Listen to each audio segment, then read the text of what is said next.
are you going to talk about today at your group?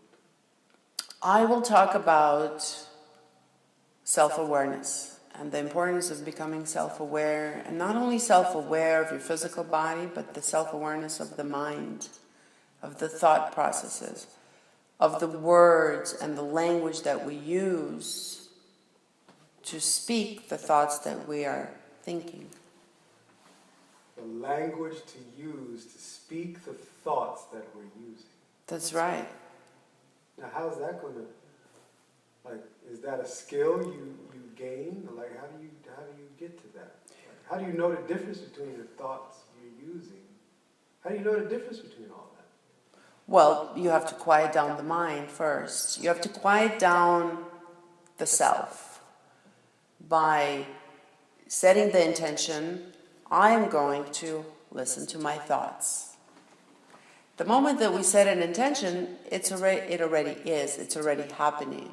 So when I sit down, for instance, and we need to take a moment and just consciously go inward and just observe the thoughts that we're thinking about, observe and be able to listen to the words that we're using, the tone of voice that we're using to describe the things that we're thinking.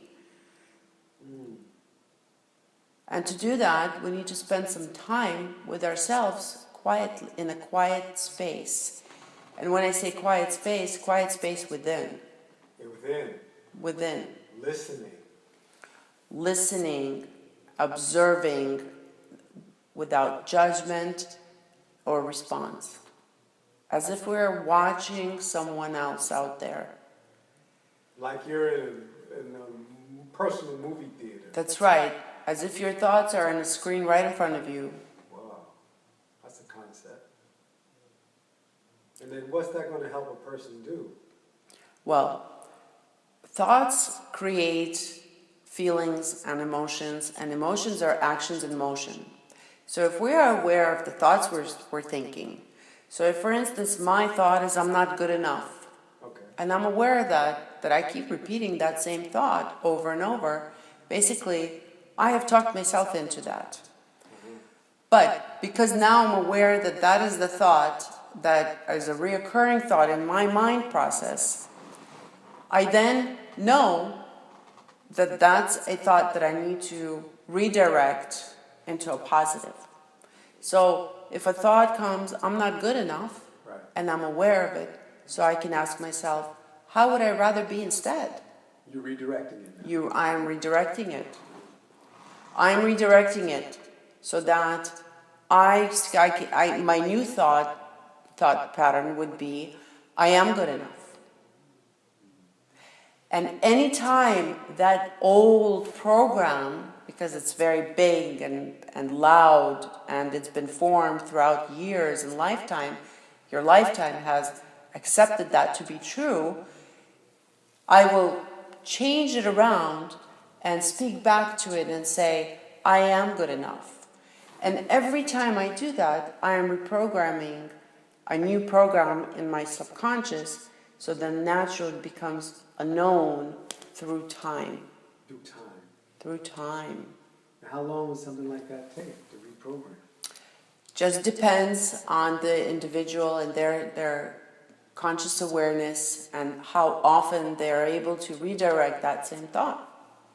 And if you want to really do the work on a certain thought, right, you write it down 100 times over and over and over again. Just like, you know, when we were in school and we messed up, right, we wrote, I will not speak in class. right.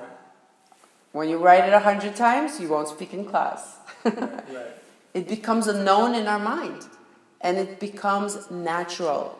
We naturally feel like we are good enough now. A natural known.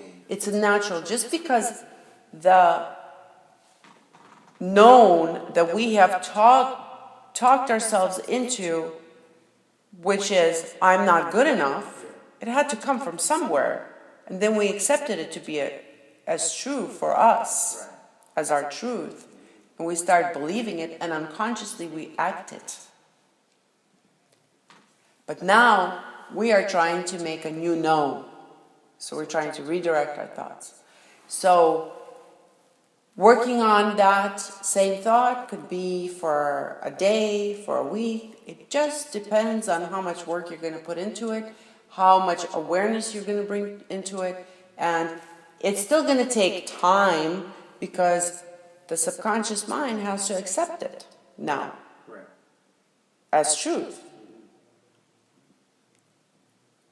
Incredible. And then That's incredible.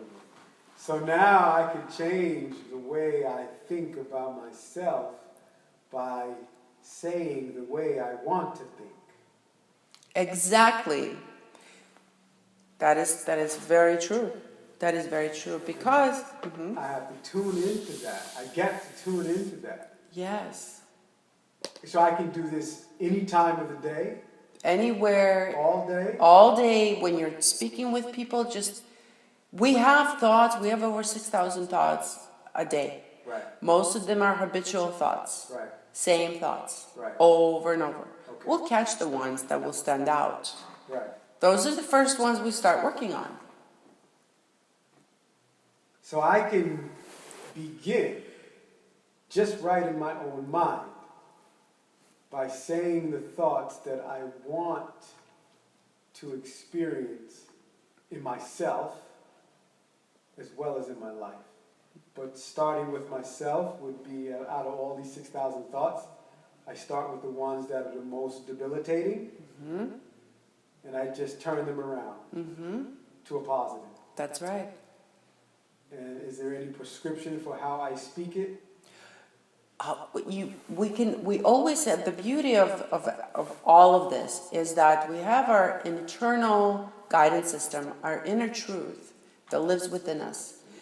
And we can, so when we say, I'm not good enough, check in and see how that makes you feel inside your body. Not good. Not good. Now, if I ask you and I tell you, you are good enough, and you repeat it silently to yourself, how does that feel? I feel like I can breathe. You feel like I can breathe. Free. Beautiful. Free. Yep. There you go. We have our body, our internal guidance system to let us know if that is our path, if that's the right thought for us. The way we say it, the way it sounds to us, the word that we use, or the tone of voice that we use. Our internal guidance system will let us know whether it's right for us or not right for us. And how we know that is either we feel tightness or anxiety, or we feel freedom and peace. Freedom and peace. So even if I just focused on, I feel free and peaceful, that's a way to acknowledge positive emotional feelings that I like to have. That's right. Wow. Free and peaceful. Just by saying the word, you're saying the word, it's a thought. Just saying the word is connected to a thought. And the feeling, that's right. And a feeling. This is very liberating conversation, Leanna. I feel very free and peaceful. That is the intention. Thank you for your intention.